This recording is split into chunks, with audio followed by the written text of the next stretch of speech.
This video has been brought to my attention. It's on the YouTube channel Daugirdas, supposedly showing the curve of the Earth at 56 miles. And this is going to be such an easy debunk. Supposedly, 2 wide-angle lens cameras are aboard this rocket. Can't play the video itself due to copyright, but anybody can obviously just go on YouTube, look at the title, and look up the video itself and see for yourself. This is just absolute nonsense. Again, the desperation by the Globers to prove their so-called fantasy dream world ball Earth. Let's get right to it. And from the video description itself, talking about using a GoPro camera with 2 rectilinear lenses, basically wide-angle lenses, non-fisheye lenses. So definitely the whole globe versus flat Earth thought has been obviously been put into this. This is basically ball Earth programming.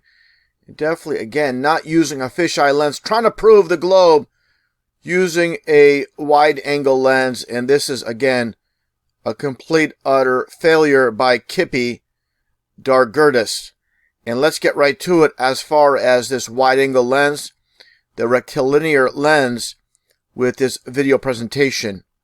And as this video demonstration, the fisheye lens versus the rectilinear lens, they both have issues with distortion. And let's get right to it. Wide-angle photographic lenses come in 2 flavors: fisheye lenses and rectilinear lenses, which are just normal wide-angle lenses. Rectilinear lenses do indeed create some kind of distortion, and the interiors are better served by a fisheye lens, like this round dome. It looks nice through the fisheye lens with nicely proportioned windows.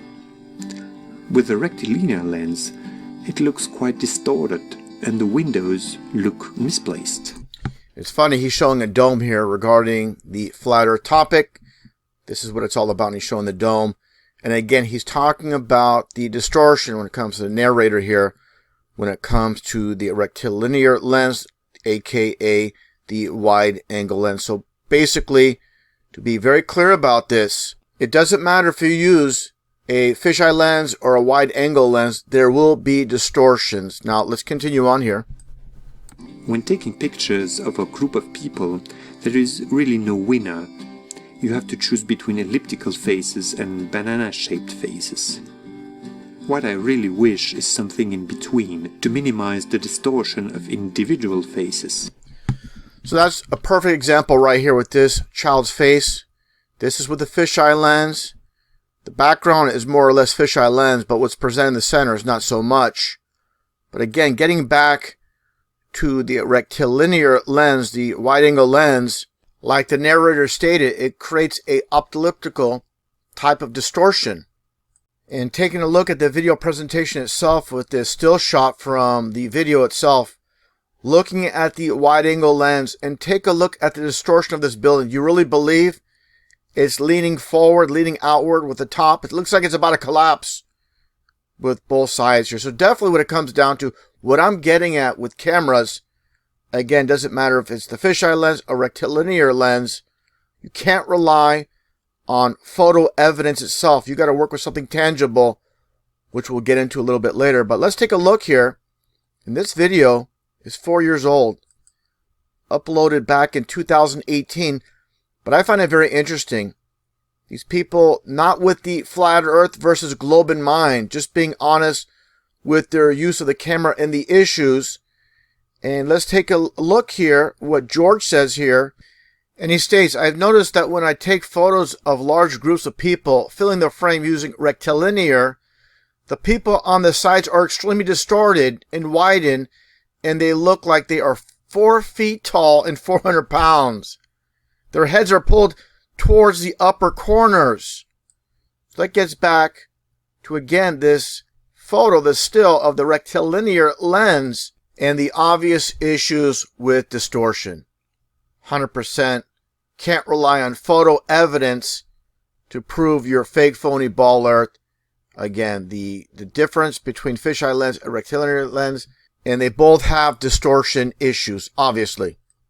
So that gets back to Kippy and his utter failure of trying to prove the curve of the Earth using a rectilinear lens. And again, at 56 miles up, approximately 295,000 feet up, that gets into what took place this past year with Jeff Bezos, Blue Origin, William Shatner, and they supposedly went up 351,000 feet, 66 miles. Now, if I didn't already debunk what the Kipster tried to provide as far as curvature of the Earth, take a listen here to what Neil deGrasse Tyson says here regarding the supposed spaceflight by Jeff Bezos and crew. To you, is this space travel? No, I'm sorry. I'm sorry. So I see it not as, oh, we're going into space. No, you're getting a nice view of the Earth, and I don't even know if you're going to see the curvature. I did some calculations, and I'm thinking they're not. If you're 2 millimeters above the surface of this globe, you're not getting the whole this perspective. So what Neil deGrasse Tyson just stated, at 60,000 feet higher than Kip's rocket, which is obviously a 10-mile difference. That's a tremendous amount of difference. And again, Neil deGrasse Tyson said, you're not going to see the curve of the Earth. And again, the difference of 60,000 feet when it comes down to it, let's take a look here with the Concorde jet, now defunct, with the maximum altitude, again, of 60,000 feet. And way back when, they called this the edge of space, looking through a Concorde jet. The desperation of Globers to use these distorted camera angles, doesn't matter if it's fisheye lens or the rectilinear lens, and they want to avoid a known substance that's always level at rest, and that is water. They don't want to touch water because they know that proves our fixed flat Earth without a shadow of a doubt.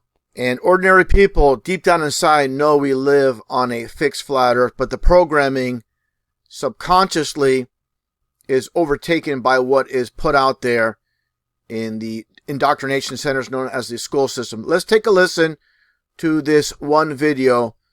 And again, people know deep down inside that water seeks its level, as it always does. Take a listen. I want to show you how to make and use a water level.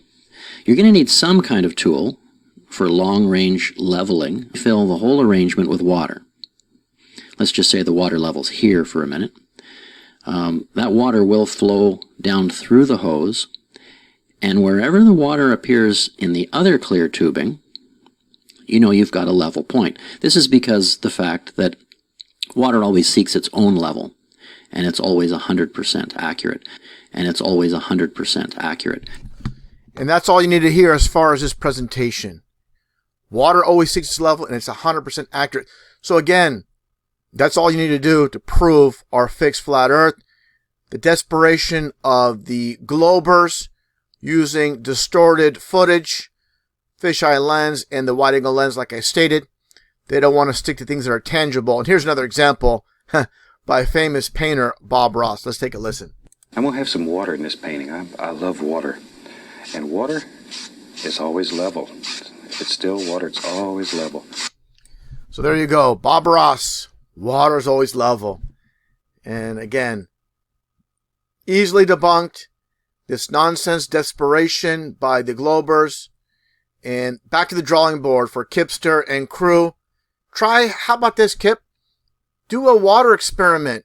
Prove your globe using water. I'll be waiting, pal. Good luck. Keep it